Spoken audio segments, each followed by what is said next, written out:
একদিকে দুর্গন্ধ ও পরিবেশ দূষণ, অন্যদিকে প্রশাসনের নীরবতা, এই দুইয়ের মাঝে ব্লকটিরা গ্রামের মানুষজন কার্যত অসহায়। ধলাই জেলার গন্ডছড়া মহকুমা জুম্বুনগর ব্লকের উত্তর গন্ডছড়া এডিসি ভিলেজের অন্তর্গত ব্লকটিলা গ্রামে প্রায় 100 পরিবারের বসবাস। ওই গ্রামেই বেশ কয়েক বছর আগে নিজের বাড়ির পাশে লোকালয়ের মধ্যে একটি পোল্ট্রি ফার্ম গড়ে তোলেন স্থানীয় বাসিন্দা সুভাষ রায়। শুরু থেকে গ্রামবাসীরা এর বিরোধিতা করলেও কোনো পরোয়া না করে দিব্যি চলছে পোল্ট্রি ব্যবসা। আর এর জেরে কার্যত নাজেহাল গ্রামবাসীরা। অভিযোগ, এই পোল্ট্রি ফার্ম থেকে ছড়ানো দুর্গন্ধে পরিবেশ একেবারে দূষিত হয়ে পড়েছে। এতে শিশু থেকে শুরু করে স্কুল পড়ুয়া ছাত্রছাত্রীরা পর্যন্ত নানা শারীরিক সমস্যায় আক্রান্ত হচ্ছে। শ্বাসকষ্টজনিত রোগে ভুগছে গ্রামের একাধিক শিশু।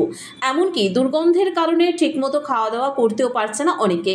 গ্রামবাসীরা সম্মিলিতভাবে বহুবার সুভাষ রায়কে ফার্মটি অন্যত্র সরানোর অনুরোধ জানালেও তিনি কোনো কথাই কানে তুলছেন না। ফলে বাধ্য হয়ে ব্লকটিলা গ্রামের মানুষজন লিখিতভাবে মহকুমা শাসকের কাছে অভিযোগ দায়ের করেছেন। আপনাদের এই যে পোল্ট্রি ফার্মটা নিয়ে কি সমস্যা? পোলট্রির ফার্মটা নিয়ে যে সমস্যাটা দাদা, এই ওনার যে পোলট্রির ফার্মটা করছে আমার ঘরের একদম কাছাকাছি।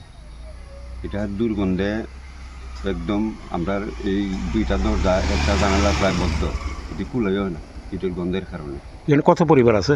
এখানে আছে প্রায় এই পোলট্রি ফার্মের কাছাকাছি প্রায় 45 পরিবার আছে। আচ্ছা, তো এটা তাই যে সময় ফার্মটা করে তখনকার সময় আমরা প্রতিবাদ করছিলাম, তাই কইছে এটা পায়ে পরিষ্কার করে রাখবো। কই দেখা গেল যে এই এক দুইটা চালান মুরগ বেচার পরে এরপরে পায়ে পরিষ্কার করে না, কিচ্ছু না। এরপরে তাইনারে কইলে তাইনা আরো বকা বাধ্য করে।